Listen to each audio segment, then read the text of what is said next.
Welcome, everyone, to today's episode of Words of the Wise. Today, I have Chief Newman from Southern Illinois University PD, 28 years total in law enforcement. He has a doctorate in criminal justice, and physical fitness, mental health is something that's a huge priority to him, not just organizationally, but personally. He told me offline that he works out 6 days a week. So, really looking forward to having him on today's show. Welcome, Chief Newman. Thank you so much for being here today. Thank you, and thanks for the invitation. I appreciate the opportunity to be here today, and I want to start off by saying how important physical and mental health are for law enforcement officers matters, and sometimes it matters more than we want to admit in the profession. So, thank you. Thank you so much. No, I'm looking forward to it. And there were so many things when we talked offline that really stuck out to me. And the main thing I think is really your philosophy on the importance of wellness. And so I want to start a little bit with you. I know you told me, and I said in your intro, you still today work out 6 times a week. You prioritize your wellness as chief of police. Give us a little bit of background into your career, but also when did wellness become a priority for you and why? So, a great launch point for us. Fitness goals, in my view, should be long term for professionals in law enforcement. They should reflect the ability to have a 20 or 30-year career. Mm, This is a profession where longevity matters, not just staying on the job, but staying healthy, capable, and effectively servicing your community throughout your entire career. As you mentioned, I have a doctorate. I'll be honest with you, my doctorate or education has little to do with my approach to fitness, though. What I can tell you from direct experience is that your health determines how long and how well you can do this job. At the start of a law enforcement career, including my own, we all go through physical fitness standards.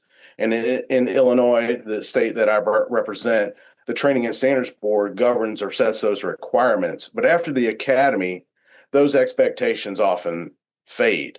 And what usually comes next is up to the individual officer. It's a personal decision. Sometimes it's based on the culture of the organization. So that's where leadership can really focus in and stress physical and mental fitness as part of a job requirement. So in my agency, we have just under 40 sworn officers. We provide fitness equipment. That's one of the initial purchases I made when I arrived here. We have this department gym, but like many agencies, we don't have physical fitness standards beyond those ones that officers are met with when they're candidates facing the hiring process. And while officers must be able to perform duties or face a fitness for duty evaluation, it rarely ggets to that point. So what happens then? It becomes that personal responsibility. And for me, as you mentioned, I work out routinely. Very transparently, as I get older, the people we serve, sometimes the people we encounter, especially in a negative light, they don't age with us. They stay the same age. What I see, many of the individuals eventually age out of criminal behavior. So I train for my own health. I train for longevity, but I also train to set the standard for officers around me, mm. because I think that leadership should set the benchmark for the entire agency. Yeah, thank you. There's so many things I want to kind of dive into with what you just said, but the first thing, and you mentioned this a couple times, is this idea of performance and being able to not just do your job, but do your job effectively. And so, can we talk a little bit about this? Because I know you said that there really aren't any expectations beyond, academy, and it's kind of up to the individual agencies and leadership teams to be, setting those maybe standards and expectations. But there really isn't a required standard, if you will. Can you talk a little bit about maybe some of those things that are important as far as performance goes? Yeah, for certain. Here's the opposite side of the spectrum page is when officers don't perform or aren't able to perform, it costs time, it costs morale, they impact the entire organization in a negative manner. And so conversely, fitness helps reduce stress, Mhm. which we all know is a major issue in law enforcement, and not just for officers, but administrators as well. We carry these tools on our belt. We have squads with equipment, but none of that matters if we're not physically prepared to do the job. And so fitness for us in law enforcement is not about appearance. It's not about competition.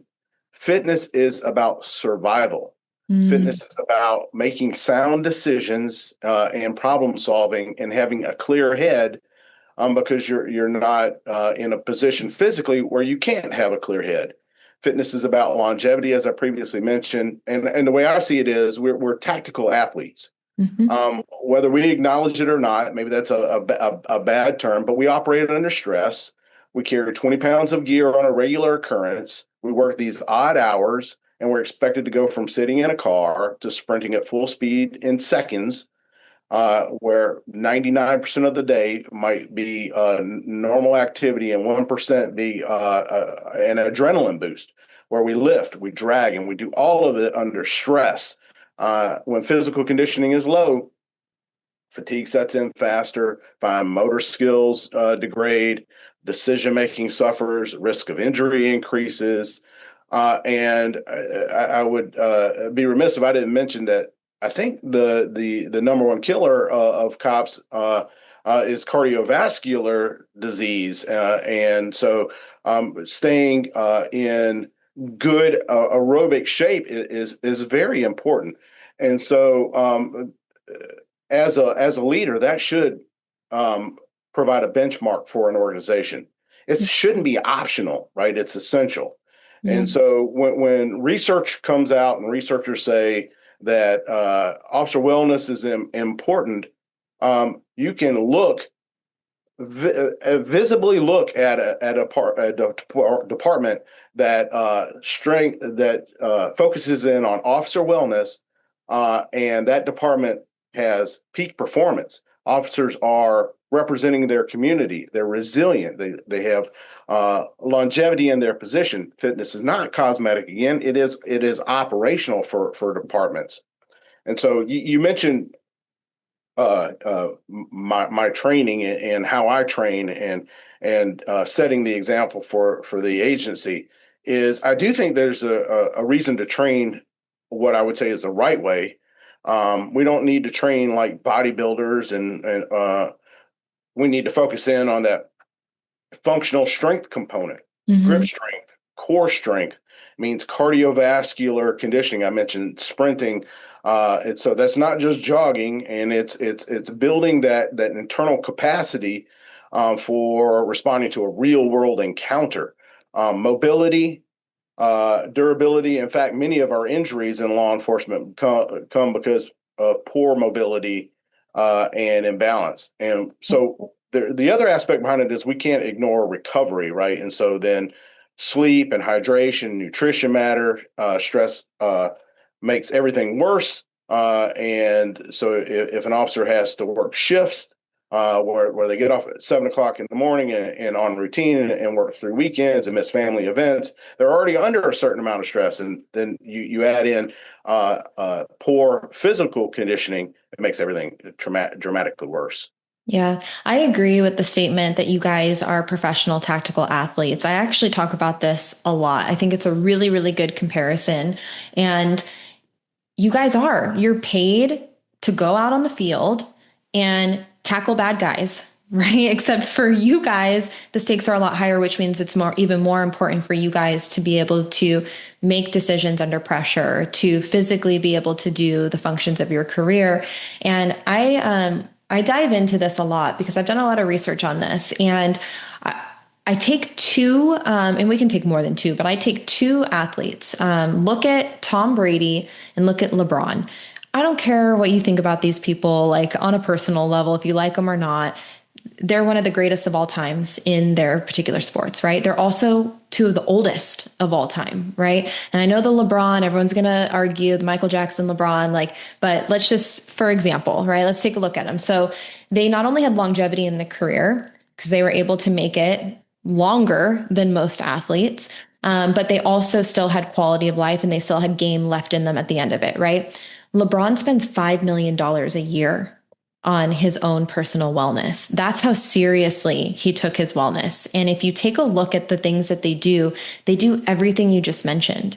They do training for their particular sport, physically and mentally.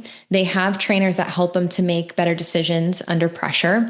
They focus on their recovery and their rest, their nutrition, their mobility. All of these things are things that they train so that they can be the goats, right? The greatest of all time. And so, if we are to all agree that you guys are professional tactical athletes, I think then it's really smart to try to study some of the people who have been great at their craft and understand what are those things that they did to get there. What are those some of those training methods, and then how can we apply it into real world situations that apply specifically to law enforcement. And so I appreciate you saying some of those things of like, hey, I might not ever chase someone for a mile and a half, but I'm sure going to be sprinting. And so, like, I need to make sure that my body's prepared and able to do that. I know that there's going to be, and I want to talk a little bit about what you said to me offline, but you talked about the service roller coaster, and what that does to you physically and mentally. And those things are going to happen. So, how can we better prepare and better train for things that are going to happen on the job? So when your heart rate spikes and you're under stress, somebody who is unconditioned reaches that period of exhaustion a lot quicker than Mhm. somebody who is conditioned.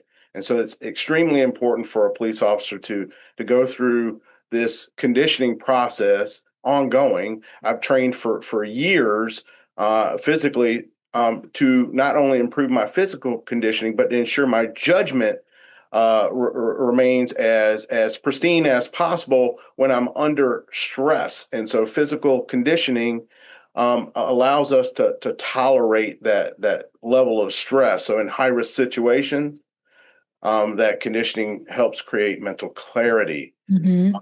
And I would like to say we're talking about physical fitness, but it also includes mental fitness and mental focus, and so they are related.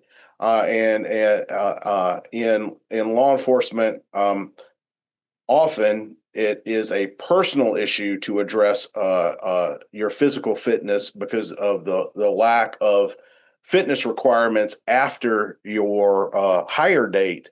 Um, but certainly, if you want a career that's long, like LeBron, like Tom Brady, then you absolutely have to maintain peak physical performance conditioning, or else you will have a short lifespan in this career. It Yeah. just because of overtime, because of court, family responsibilities, job stresses. The job is ever changing. The physical demand is still there. Scrutiny is increased. Expectations have increased. Liability has increased. The physical demand is still there. You have to be able to perform. And so we are a professional organization. And so we have to be able to evolve and adapt. That includes ensuring that physical fitness is that important factor to us, not just from a leadership perspective, but also a cultural perspective. And I look at it as kind of a trickle down effect. And so if I take my physical conditioning important and vital and critical, and commend others for that same sort of behavior, I set the example for the agency, and I fully expect that it rubs off. Even if I don't have a requirement that says I have a policy that you have to run a mile and a half every year and under a certain time frame, that you want to do it, Mhm. that you think that's the right thing to do. Because I've been here, I've worked in law enforcement for 28 years. Um, as a new officer, I can look at officers that are in physical shape that have been with the department for some time, and I can look at officers that are not in physical shape and who have trouble toward the end of their career, and sometimes even before what I would say should be the end of their career, because they're not in the sort of physical condition that they should be. Yeah. Would you agree with the statement that wellness training is safety training? Yes, and I mentioned mental fitness as part of this, and so that's kind of that focus is right. And so Yeah. when we're focused in on an event and it's a high stress event, it's traumatic.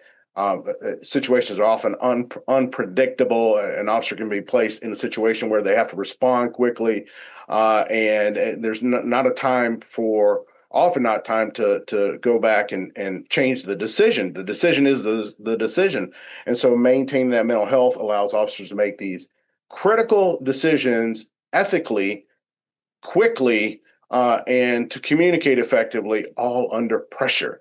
Yeah. And so, prioritizing mental health, mental wellness through training, counseling, support programs improves officer well-being. It strengthens public trust for us, and so anybody listening to this podcast, I would say, let's keep it simple. Do something to improve your health. Do something to set the standard, set the bar for the rest of the people around you.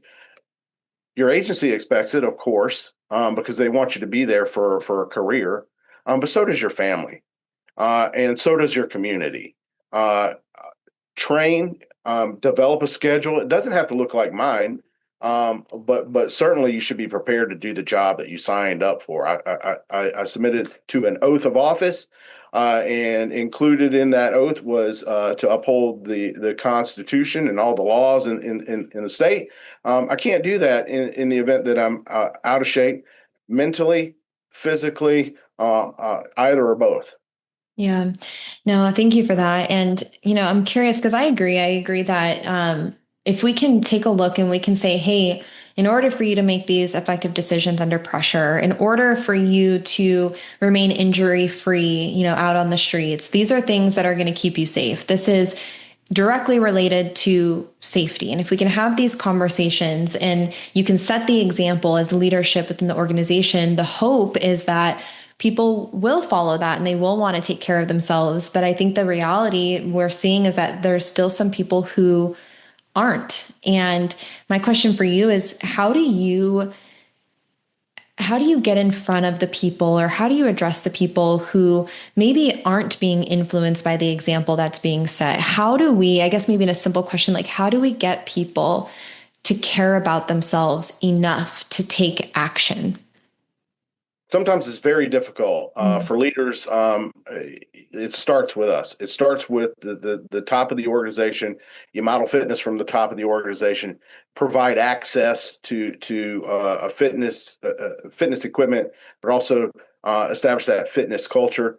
Have events for your organization for people that are employed by your organization that focus in on physical fitness and physical readiness. We have a stair climb for September 11th remembrance.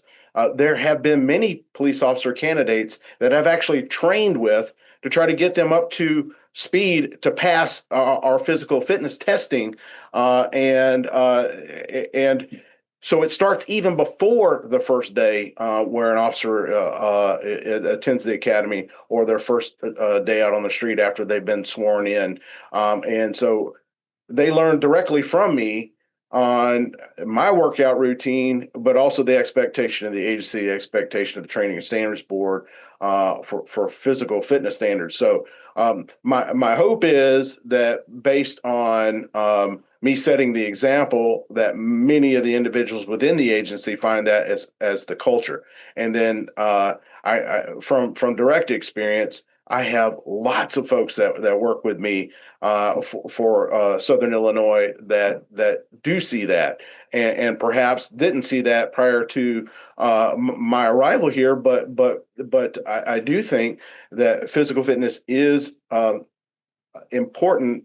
It protects the officer, it protects the agency, and as you mentioned, it protects that professional, tactical athlete moniker. So fitness is not option, right? And so when it becomes an option in modern policing, it's a component where failure can occur. Mm. And so it's critical to be fit for duty. And so whenever I'm provided an opportunity to talk to officers, I do, and they see me leave here with my gym equipment on, my gym gear on, and I go straight to the gym, or I will go work out, and then I'll come back in here after hours after I worked out, and so it's even if it's not a conscious thing where I saw Chief working out today. I know Chief just worked out because he came in and he's a sweaty mess, and he takes his physical fitness seriously. Maybe I should as well. He's been a cop for 28 years. Maybe if I want to have that sort of longevity, that I'll do those same sort of things. Yeah. If you and I can agree that it's so important to focus on both mental and physical, you said it's not optional, it's critical that these things happen. Why is there not a mandatory standard? Why is there not that continuation of, expectation from academy to agency? Do you think that there's fear of losing people and, them not being able to meet those requirements? Or what is your opinion on why there aren't, required physical standards? So we live in a very litigious society, and I think the fear of lawsuits has driven some of the shyness away from physical fitness standards. In Illinois, too, we negotiate workplace conditions as part of a collective bargaining agreement, so there are unions. Uh, it wouldn't be beyond our union or fraternal order of police union to negotiate with management to implement a physical fitness standard, but they would have to have all of their membership on board and indicate that they want to receive a stipend for a physical fitness standard. And I can tell you, in my years, I've never had a union approach me and say, "Hey, we want to implement this," because it's not a 100% all on board. Perhaps there are 95% of the personnel that are on board, and 5% that say this is not a great thing for me, and that's going to bring me down. And so then the union represents the collective. So there are challenges both because we live in a very litigious society, and in Illinois in specific, it's union regulated and working out as a condition of employment would be something that would be subjected to a collective bargaining agreement. Mm. Yeah, and I think a lot of the questions that have been brought up that I've heard on the podcast is this question of, well, if they get injured while they're working out on duty, does that mean that it's workers' comp, or what does that look like? And there's this conversation. Some chiefs say, yes, it is because we're asking them to do it. And some people say, no, it's not because they're doing it on their own. And then there's this whole thing.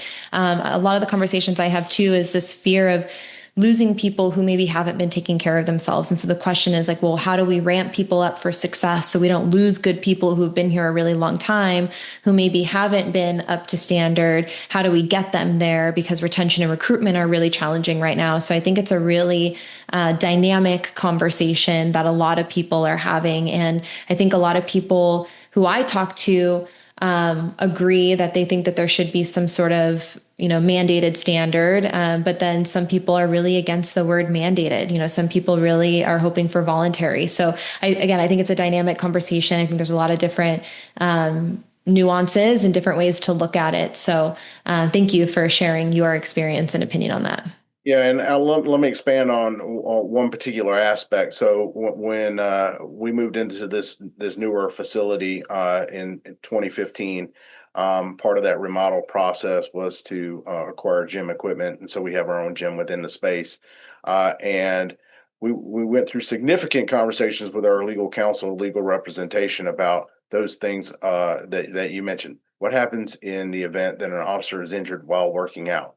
Well, for us, it wouldn't be on duty. It would be after duty or before duty. It still could exist. It still could prevent them from working their shift. It just wouldn't be that workers' comp claim. Mhm. And so that's part of the reason, too, that we haven't hit the let's try to negotiate this into our collective bargaining agreement.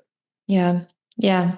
Makes sense. So for you guys, how are you training your leadership team to share the same mission and have the same message across the organization? Is there anything specific that you're doing with, leadership training or conversations that you're having to make sure that everyone is on the same page? So to some degree, we're not on the same page. Transparently, when it comes to physical fitness, there are various levels of physical fitness within even our command staff, and however, we are on the same page with this particular aspect. After a critical incident, we ensure that we debrief. We ensure that officers are physically okay, mentally okay, and that if services are needed, that we help facilitate those services. There are members of our command staff that do CrossFit as part of their strength training and aerobic training. I don't do that. Uh, I have my own workout routine. I ensure that I work out. There are members of our command staff that did work out previously, but don't work out as much anymore, if at all. And it's I again, I set the example as the leader of the agency. I try my best to communicate how fitness helps you be prepared for the job, and certainly increases your level of preparedness for this community that we serve. And that being strong is important for your physical fitness, but also your mental focus. But Paige, those are words. And if I don't have some money to assign to it, often those are just words. And so my hope is that most people, and I can say that more than not, follow the standard that I set and incorporate strength training or physical fitness training into their life as part of their uh, uh, quest for professional longevity than not. And so the majority of the folks here that work with me do see physical fitness as the standard, but not all of them. Yeah. Yeah. I think that what you said is probably really relatable to any other chief that's listening to the podcast right now. It's hard when you're dealing with humans to get everyone on the same page. But to me, what it sounds like is you're really trying to lead by example. You're trying to encourage and motivate the people within your organization to follow that example and to take care of themselves, both physically and mentally, with the underlying message of this is for your health, your wellness, your longevity, your performance, your quality of life, and your safety. Like, we want to make sure that you're the happiest and healthiest version of yourself and that you can go home at the end of the day and you can be there for your family. And then at the end of it, you can get to your retirement and, have a long and successful retirement. But the thing that kept popping up to me, and you said this earlier, is action. And whether that's leadership or that's the individual person, all of these conversations are great to have, but without follow through, they're really kind of, I don't know, not meaningless, but you have to have the action, you have to have the implementation to create an environment and a habit and a lifestyle that is meaningful and that is successful. And I think a lot of times what I see, and I've done this too, where it's like, oh, like, yep, tomorrow, I'll do that tomorrow, or, oh, that sounds good, or let's talk about it. But at the end of the day, whether you're in leadership or, you're thinking about yourself personally, we have to put these things into action. And what you said earlier, I think is important to mention, that it's not a one size fits all. Everyone's going to have their own things that they enjoy doing. And maybe you have to try a lot of different things to figure out what it is that you can do consistently. Because I'm with you. I'm not a CrossFit person. But I like HIIT classes. I like to go to the gym. I do it with a personal trainer. I've learned that I need someone kicking my tail a little bit. I don't really like going on my own. So I've learned that. So I'll do group classes, or I'll have my trainer that, holds me accountable and does the things for me or with me. And so you find the things that work for you, and it doesn't have to be an hour 6 times a week. You can do 20 minutes, 30 minutes, 40 minutes, whatever you have time for, a couple times a week, just do something, is what you said earlier. So I appreciate that. Yeah, I would like to include it's about taking care of yourself, of course, but it's also about taking care of your family and your community. Mhm. And for the leaders listening on the call, uh, think about this from a cultural perspective. Leadership has the potential to change culture within an organization. So if the culture within an organization is not fitness motivated, new leadership, transformational leadership has the opportunity to set that standard. And you won't get everybody on board. I'll speak directly from experience, um, but you need to set the example, train like that professional tactical athlete, because fitness is not an option in our profession. Those folks that take it as an optional item or don't have longevity in the career. It's part of being fit for duty, Mhm. and that's why you should incorporate physical fitness. I always tell people, if you're not willing to do it for you, who are you willing to do it for? And it goes back to what you said.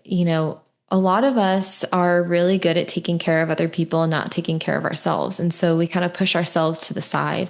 But if you don't look at it as selfless, or excuse me, as selfish, if you look at it as, I'm doing this for my family, I'm doing this for my community, I'm doing this for my team. I think some people, like, that clicks a little bit, better in their brain, because they're like, oh, like, my health doesn't matter. I'll push it off. Like, I'm good. But it's like, if you're not willing to do it for you, who are you willing to do it for? And have that deeper why and that deeper reason, and do it for your family, do it for your community, and we would hope that you'd want to do it for yourself, but if you don't care enough about yourself to do it for you, do it for someone else. And who are you willing to do it for? My final question for you is for that younger generation who are entering into the career today. What words of wisdom would you share with them that, you maybe wish you would have known when you were younger? If you could, speak to your younger self with all the knowledge that you have now, or something that's helped you along the way that you want to pass on to them? Wow, reflection would be an awesome thing if I had the ability to look out 20 years from now and then change my current day action based on that crystal ball view. Um, I, this job, if you want longevity in this particular profession, then you have to be mentally acute. Being mentally acute, it comes right alongside of being physically fit, and whatever you can do, do it. Take a step forward, and especially if you want to be in a 20 or 30-year career in law enforcement, uh, be physically fit, and it starts with that first step. You don't have to train like I train. You don't have to train like somebody you see in Muscle magazine, if that's even a thing anymore. Trains or an Instagram icon. Just do something. Do something to improve your physical conditioning, your aerobic conditioning, and it will help you in your that 1% of calls that challenges you mentally, physically, emotionally, and help reduce the level of stress, which will, in effect, help you have a better home life, a better life socially outside of policing, and a better member of the community. Period. Thank you. Thank you so much for coming on here today, Chief Newman. I really appreciate your time. Thank you. Of course.